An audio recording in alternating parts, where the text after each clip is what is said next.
అందరికీ నమస్కారం. ఈరోజు మీ అందరికీ నేను వినిపించబోయే కథ పరివర్తన.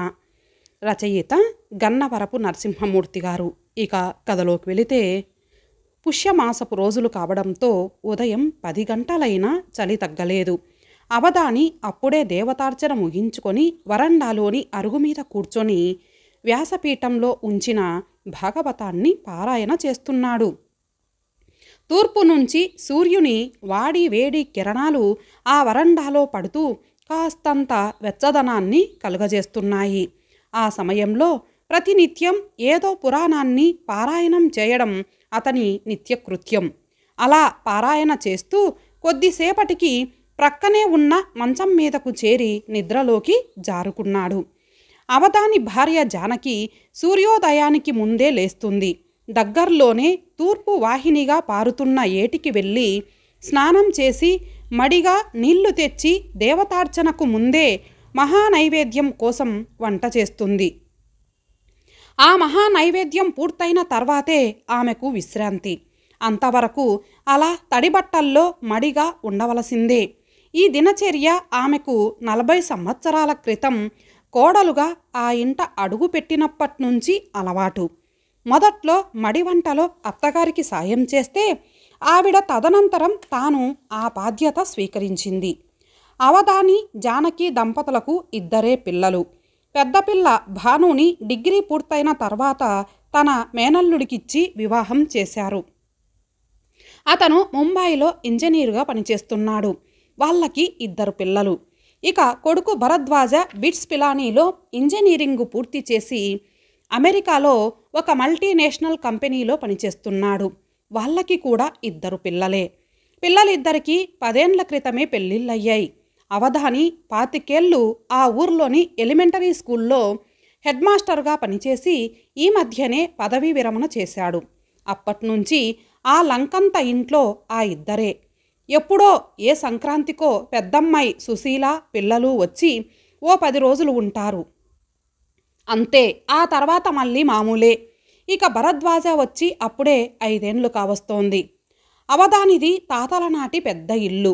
మండువా లోగిలితో పాటు వెనుక ముందు పెంకుటిల్లు, పెరట్లో బావి, ఆ బావి దగ్గర గన్నేరు మందార చెట్లు, ఇంకో మూల కొబ్బరి వేప చెట్లతో ఇల్లంతా పచ్చగా ఉంటుంది. నిజానికి ఆ అగ్రహారంలోని ఇళ్ళన్నీ పచ్చగానే ఉంటాయి. కాకపోతే ఇళ్లల్లోని మనుషులే పల్చబడ్డారు. 10 సంవత్సరాల క్రితం ఆ ఊర్లో, ముఖ్యంగా అగ్రహారం వీధిలో 60 ఇల్లుంటే ఇప్పుడు అవి సగానికి పైగా తాళం కప్పలతో బోసిపోయి కనిపిస్తున్నాయి. కొందరు చదువుల నిమిత్తం పట్నం దారి పడితే ఇంకొందరు వృద్ధులైపోయి పిల్లల దగ్గరకు వెళ్ళిపోయారు. మిగతా సగం ఇళ్లల్లో కూడా కేవలం వృద్ధులే ఎక్కువ మంది ఉంటున్నారు. అందులో అవధాని ఇల్లు కూడా ఒకటి. ఆ సమయంలో అవధాని ఇంటికి ఒక యువకుడు వచ్చి మాస్టర్ గారు ఉన్నారా అంటూ ప్రశ్నించసాగాడు. అతని మాటలు విని లోపల ఉన్న జానకి వరండాలోకి వచ్చింది. అక్కడ ముఖానికి బొట్టుతో ప్యాంటు చొక్కాలో ఒక యువకుడు నిలబడి ఉన్నాడు. ఆమెని చూడగానే 2 చేతులతో నమస్కరించి, ఇది అవధాని గారి ఇల్లే కదండి అని అడిగాడు. ఆమె అవునని తలూపి కూర్చోమని కుర్చీ చూపించింది. అతను కుర్చీలో కూర్చుంటూ, నా పేరు శ్రీధర్, నేను ఈరోజే ఈ ఊరి స్కూల్లో టీచర్గా జాయిన్ అయ్యానమ్మా. ఎక్కడుండాలో అని ఆలోచిస్తుంటే హెడ్ మాస్టరు రాఘవయ్య గారు అవధాని మాస్టర్ గారిని కలవమని చెప్పారు. అందుకని ఇలా వచ్చాను. మీకు అభ్యంతరం లేకపోతే మీ ఇల్లు అద్దెకివ్వమని అడగటానికి వచ్చానమ్మా అన్నాడు అతను. అలాగా బాబు, చాలా సంతోషం. కానీ ఇప్పటి వరకు మేమెవరికీ అద్దెకివ్వలేదు. అదీగాక అవటానికి మాది పెద్ద ఇల్లే అయినా ఇది 2 కుటుంబాలకు బహుశా అనువుగా ఉండదనుకుంటాను. అయినా మాస్టారు గారు దానికి ఒప్పుకుంటారో లేదో అంది జానకి. మాది పెద్ద కుటుంబమేమీ కాదమ్మా. నేను, నా భార్య రాధ, 2 ఏళ్ల చిన్న బాబు, అంతే. మీరు చెప్పినట్లు మీకు ఇల్లు అద్దెకివ్వవలసిన అవసరం లేదనుకోండి. కానీ ఈ ఊర్లో ఒక్క ఇల్లు కూడా అద్దెకు దొరకలేదమ్మా. అందుకే తప్పక మీ ఇంటికి వచ్చాను. అందుకనే మీరు పెద్ద మనసు చేసుకొని ఈ సహాయం చేస్తే మీ మేలు మరచిపోను. మీరు మాకు ఒక గది ఇచ్చినా చాలమ్మా, ఎలాగోలా కాలక్షేపం చేసేస్తాం. మా ఆవిడకు కూడా మీలాగే గొప్ప మడి ఆచారం. మీ ఇంటిని శుభ్రంగా ఉంచుతుందని హామీ ఇస్తున్నాను. ఇక మాస్టర్ గారికైతే మా అబ్బాయి బబ్లూతో రోజల్లా కాలక్షేపం అవుతుంది అంటూ అతను చెప్పుకుపోతుంటే జానకి శ్రోతే అయ్యింది. అతను చెప్పడం ఆపిన తర్వాత, సరే బాబు, మాస్టర్ గారు లేచిన తర్వాత నువ్వు వచ్చిన విషయం చెప్పి నీకు ఇల్లు అద్దెకిచ్చేది లేనిది రేపు చెబుతాను, సరేనా అంది ఆమె. తప్పకుండానమ్మా, మీరే మాస్టర్ గారికి ఎలాగైనా ఒప్పించి ఇల్లు ఎలాగైనా ఇప్పించేట్లు చూడండి, మరి నే వస్తాను అంటూ అతను లేవబోతుంటే, ఉండు బాబు, కాఫీ తాగుదువు కానీ అంటూ లోపలికి వెళ్ళి 5 నిమిషాల్లో కాఫీ తెచ్చింది. కాసేపటికి అతను కాఫీ త్రాగి వెళ్ళిపోయాడు. అతను వెళ్ళిన కొద్దిసేపటికి అవధాని నిద్ర నుంచి లేచాడు. అతనికి త్రాగడానికి మంచినీళ్ళిస్తూ, ఇందాక ఎవరో శ్రీధర్ అని కొత్త టీచర్ గారు మీకోసం వచ్చాడు. అతను మొన్ననే మన స్కూల్లో జాయిన్ అయ్యాడట అంది జానకి. కొత్త టీచర్ గారా? ఎందుకొచ్చాడో కనుక్కున్నావా? ఆవులిస్తూ అడిగాడు. కనుక్కున్నాను. ఈ ఊర్లో ఉండటానికి ఇల్లే దొరకలేదట. చివరకు హెడ్ మాస్టర్ గారు మనకు వీలవుతుందేమోనని మిమ్మల్ని కలవమని చెబితే వచ్చాడట. మన ఇల్లా? అద్దెక కుదరదని చెప్పు. అయినా మనం ఎప్పుడైనా ఎవరికైనా ఇచ్చామా చెప్పు? అది నిజమేననుకోండి, కానీ అతన్ని చూస్తుంటే మంచివాడిలా కనిపిస్తున్నాడు. పైగా వాళ్ళది చిన్న కుటుంబం అని చెబుతున్నాడు. అయినా మనం కూడా ఇంత పెద్ద ఇల్లు ఏం చేసుకుంటాం చెప్పండి? వాళ్ళకిస్తే ఆ అమ్మాయితో నాకు, ఆ పిల్లవాడితో మీకు కాలక్షేపం అవుతుంది. మనవలతో ఆడుకోవాలన్న ముచ్చట కూడా మీకు తీరుతుంది అంటూ ఆమె చెబుతుండగానే మధ్యలోనే అతను కల్పించుకొని, సర్లే, నీకు కాలక్షేపాలు కావాలేమో కానీ నాకు అలాంటివి నచ్చవు, ఇల్లు ఇవ్వడం కుదరదని చెప్పేసేయి అంటూ కరాఖండీగా చెప్పాడు అవధాని. కానీ మర్నాడు శ్రీధర్ భార్య పిల్లాడితో నేరుగా అతని ఇంటికి వచ్చి ప్రాధేయపడటంతో కొద్దిగా మెత్తబడ్డాడు అవధాని. ఈలోగా తన సహాధ్యాయి హెడ్ మాస్టర్ అయిన రాఘవయ్య వచ్చి ఇవ్వమని చెప్పడంతో అవధానికి ఇల్లు ఇవ్వక తప్పింది కాదు. ఆ మర్నాడే శ్రీధర్ కుటుంబం కొద్ది సామాన్లతో ప్రక్కనే ఉన్న 2 గదుల్లో దిగిపోయారు. అవధానికి మొదట్నుంచి చిన్నపిల్లల పొడ అంటేనే గిట్టదు. అప్పుడప్పుడు వచ్చే తన మనవల మీద కూడా వాళ్ళు ఏడ్చినప్పుడు విసుక్కుంటూ ఉంటాడు. అందుకే కూతురు భాను సాధ్యమైనంత వరకు ఒక్కర్తే వస్తూ ఉంటుంది. పిల్లలను తీసుకొస్తే వాళ్ళ అల్లరి వల్ల తండ్రికి కోపం వస్తుందని భర్త దగ్గర వదిలి వస్తూ ఉంటుంది. ఆమెకు చిన్నప్పటినుంచి తమ తండ్రి మనస్తత్వం బాగా తెలుసు. స్కూల్లో కూడా అతను పిల్లల అల్లరిని సహించేవాడు కాదు. ఇంట్లో అతనికి ఎప్పుడూ వాతావరణం ప్రశాంతంగా ఉండాలి. చిన్న శబ్దం చేసినా అతనికి నచ్చదు. అటువంటి అవధానికి ఇప్పుడు ఒక విషమ పరీక్ష ప్రక్కవాటాలో దిగిన శ్రీధర్ కుటుంబం వల్ల ఎదురైంది. వాళ్ళ 2 ఏళ్ల కొడుకు బబ్లు చూడటానికి నిజంగానే బబ్లుగా ఉంటాడు. తన ముద్దు ముద్దు మాటలతో, చిలిపి అల్లరితో చిన్ని కృష్ణుణ్ణి తలపిస్తూ ఉంటాడు. శ్రీధర్ స్కూలుకి వెళ్ళిపోగానే రాధ బబ్లుతో సహా అవధాని ఇంటికొచ్చేస్తుంది. ఇక అప్పట్నుంచి జానకితో ఒకటే కబుర్లు. పని మనిషి దగ్గర నుంచి రాజకీయాల దాకా అంతు ఉండదు వాటికి. వాళ్ళు అలా కబుర్లలో పడగానే బబ్లు ఇల్లంతా కలియదిరుగుతూ తన చేతికి పని చెబుతుంటాడు. ఆ రోజు అవధాని తన మడిబట్టను బయట ఆరవేసి ఏటికి స్నానానికి వెళ్ళాడు. ఆ వరండాలో ఉన్న టేబుల్పై ఉన్న వ్యాసపీఠంలో భాగవత గ్రంథాన్ని ఉంచాడు. ఏటి నుంచి రాగానే పూజాదులు ముగిసిన తర్వాత గ్రంథపఠనం అతని నిత్యకృత్యం. కానీ ఏటి నుంచి రాగానే అతనికి కనిపించిన దృశ్యం విపరీతమైన కోపాన్ని తెప్పించింది.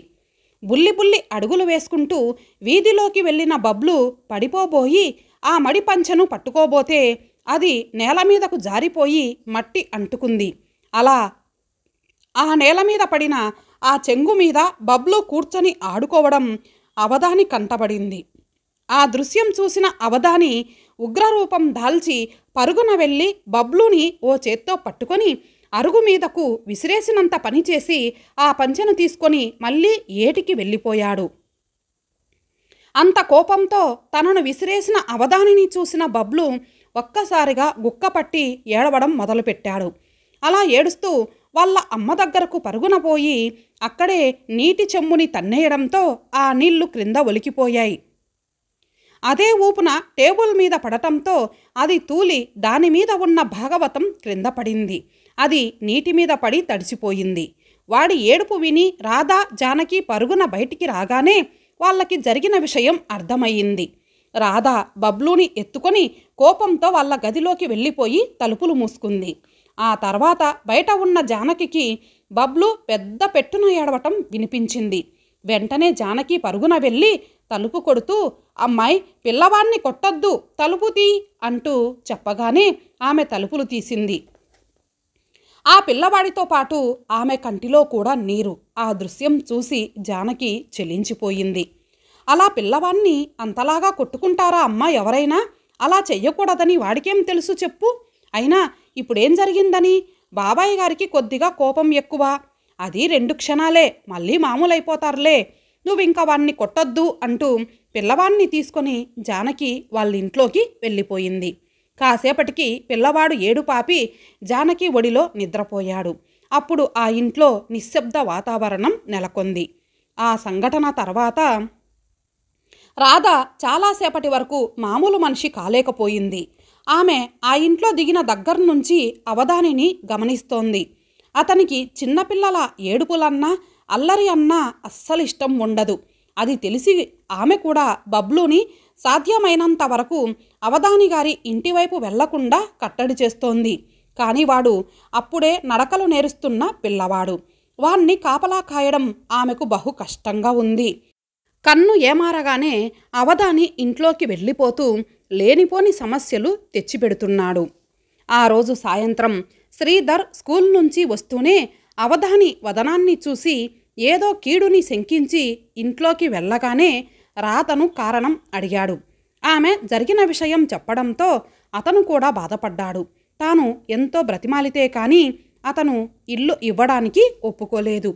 అటువంటిది బబ్లు వల్ల వస్తున్న కొత్త సమస్యలతో తిరిగి ఇల్లు ఖాళీ చేయవలసిన పరిస్థితి వస్తుందేమోనని ఆ దంపతుల భయం. ఇక అప్పట్నుంచి అతను స్కూలుకి వెళ్లే ముందు బబ్లుని జాగ్రత్తగా చూడమని రాధకి పదే పదే చెబుతూ ఉండేవాడు. ఆ సంఘటన జరిగిన తర్వాత రాధ తాను స్నానం చేస్తున్నప్పుడు, వంట చేస్తున్నప్పుడు వాణ్ణి మంచానికి కట్టేసేది.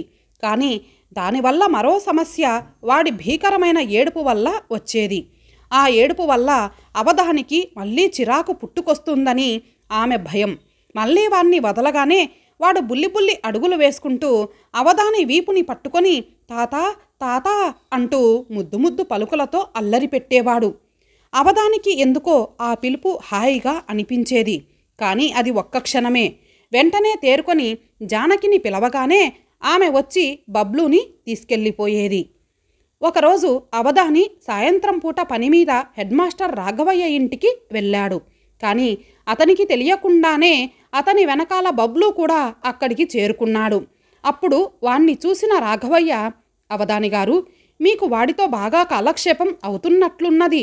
అందుకే మిమ్మల్ని క్షణం కూడా వదలటం లేదు. పోన్లేండి, ఇక్కడ మీకు మనవడు లేని లోటుని తీరుస్తున్నాడు అన్నాడు వాణ్ణి ఎత్తుకుంటూ. అవధానికి ఆ మాటలకి కోపం వచ్చినా బాగుండదని అవును అంటూ దాటవేశాడు. తిరిగి ఇంటికి వస్తున్నప్పుడు ఇష్టం లేకపోయినా వాణ్ణి ఎత్తుకోక తప్పింది కాదు. ఇక ఎత్తుకోగానే బబ్లు అల్లరి చూడాలి. అతని జుట్టుని లాగడం మొదలుపెట్టాడు. ఇంతలో ఎదురుగుండా వస్తున్న ఎడ్లబండిని చూడగానే భయపడి అతని మెడని గట్టిగా పట్టుకొని వాటేసుకున్నాడు. అవధానికి ఎందుకో ఆ పిల్లవాడి స్పర్శ చాలా హాయిగా అనిపించసాగింది. అతని శరీరం పులకించసాగింది. ఆ సమయంలో గుమ్మం ముందు ముగ్గు వేస్తున్న రాధకు దూరంగా బబ్లుని ఎత్తుకొని వస్తున్న అవధాని కనిపించడంతో ఆ దృశ్యం చూసి ఆమె ఒక్క క్షణం స్థానువైపోయింది. అవధాని కొంచెం దూరంలో ఉండగానే పరుగున వెళ్ళి పిల్లవాణ్ణి తీసుకొని, ఏమైనా అల్లరి చేశాడా బాబాయ్ గారు అంది భయంగా. అవధాని మారు మాట్లాడకుండా ఇంట్లోకి వెళ్ళిపోయాడు. బబ్లు అల్లరి వల్ల కోపానికి గురవుతున్న అవధానికి రాధ కుటుంబానికి మధ్య జానకి నలిగిపోసాగింది. నిజానికి బబ్లు లాంటి చిన్నపిల్లవాడు ఇటువంటి అల్లరి పనులు చేయడం ఆమె దృష్టిలో తప్పేమీ కాదు. అది సహజం. కానీ అవధాని మనస్తత్వం వల్ల ఈ సమస్యలు వస్తున్నాయి. బబ్లు చిన్ని కృష్ణుడిలా తమింట్లో తిరుగుతుండటం ఆమెకు ఎంతో ఆనందం కలిగిస్తోంది. తమ మనవలు ఎలాగూ ఇక్కడికొచ్చి ఉండే అవకాశం లేదు. కనీసం వీడి వల్లనైనా ఆ కోరిక తీరుతున్నందుకు ఆమె లోపల సంతోషపడుతోంది. కానీ ఈ పరిస్థితి ఎన్నాళ్ళలో కొనసాగేటట్టు కనిపించటం లేదు. ఇంతటితో ఈ భాగం సమాప్తం. మరొక భాగంతో కలుద్దాం. అంతవరకు సెలవు. నమస్తే.